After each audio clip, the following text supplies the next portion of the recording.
Bonjour à tous, alors on se retrouve pour le deuxième e-learning qui vise à traiter tout ce qui est traitement que vous allez trouver dans la trousse d'urgence.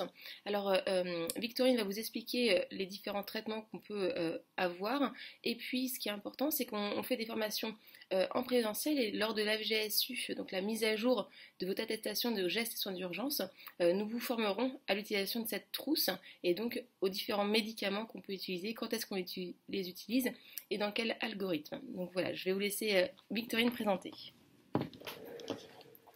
Bonjour à tous, donc nous allons maintenant faire le point sur la trousse d'urgence et son utilisation.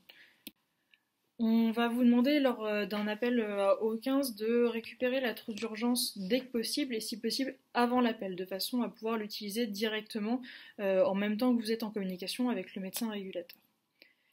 On va avoir énormément de thérapeutiques différentes. Là, je vous les ai présentées de façon un petit peu anarchique. Essayez de prendre quelques minutes pour les regrouper par catégorie de traitement ou dans quelles circonstances vous allez pouvoir utiliser tel ou tel traitement.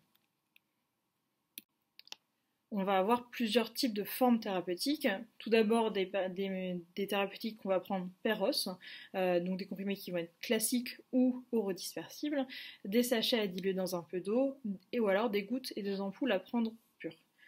Au niveau respiratoire, on va avoir tout ce qui est spray aérosolisant ou alors des chambres d'inhalation. Les deux peuvent être utilisés de façon conjointe et on a aussi des lunettes à oxygène. Sur la partie cutanée, traumatologique, on va avoir tout ce qui est, on va avoir un patch. On va pouvoir sur certaines plaies pouvoir utiliser des pansements ou des coussins hémostatiques, des bandages compressifs associés à des compresses et éventuellement des stéristrips. On a d'autres formes qui sont plus particulières. On a un suppositoire et un spray sublingual dont on va vous expliquer l'utilisation. Donc sur la partie traumatologie, on va avoir tout d'abord sur des plaies de moyenne taille la possibilité d'utiliser le coussin hémostatique chute qui est juste ici. Il va falloir appliquer la partie épaisse qui est à cet endroit-là sur la plaie et enrouler le membre de la partie élastique, la bande élastique que vous voyez tout autour. On peut autrement faire des bandages compressifs avec la bande coébant que vous voyez en haut, associée à des compresses. On peut aussi, sur des plaies qui sont hémorragiques et qui ont du mal à se tarir, utiliser des plaques ou des plaques de coalgan, donc c'est un pansement hémostatique. Sur des plaies plus faibles, on peut éventuellement simplement désinfecter avec l'antiseptique et les compresses, plus ou moins mettre des stéristrips. C'est-à-dire qu'il faudra rapprocher les berges de la plaie et mettre les stéristrips de façon perpendiculaire à cette plaie pour qu'elle soit refermée. Au niveau respiratoire, vous allez trouver dans la trousse d'urgence des lunettes à oxygène si le patient a des difficultés à s'oxygéner et un dispositif avec une chambre d'inhalation associée à 2 sprays aérosolisants, de la ventoline et de l'atrovent.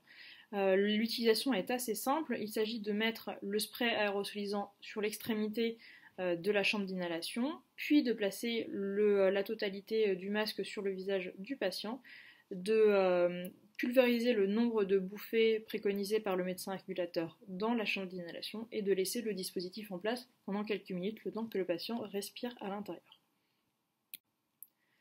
Au niveau cardiovasculaire, on va retrouver un spray sublingual de trinitrine, c'est-à-dire qu'il va falloir le pulvériser sous la langue du patient. En pratique, vous allez armer le spray en faisant 2 bouffées à l'extérieur, dans le vide, pour être sûr d'administrer la bonne dose au patient.